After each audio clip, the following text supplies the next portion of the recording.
Chicken வறுவல் செய்ய போகிறோம். எப்படி செய்கிறோன்னு பார்ப்போம். சட்டி காஞ்சிடுச்சு, எண்ணெய் ஊற்றிட்டு சூடாகிடுச்சு. பட்டை சோம்பு போட்டுக்கிறேன், வெங்காயம் கருவேப்பிலை போட்டுக்கிறேன்.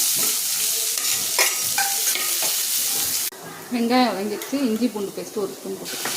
பச்சை வாசனை போட்டு சிக்கனை போட்டுக்குவோம். சிக்கன் பச்சை வாசனை போட்டு சிக்கன் வதங்கிடுச்சு. தனி மிளகாப்பொடி 2 ஸ்பூன் போட்டுக்கிறேன்.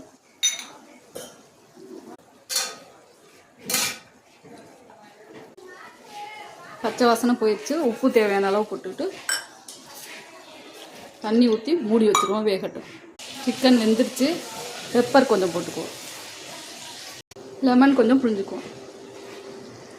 செட்டிநாடு ஸ்டைலில் சிக்கன் வறுவல் ரெடி ஆயிடுச்சு. அடுப்பை ஆஃப் பண்ணிக்குவோம்.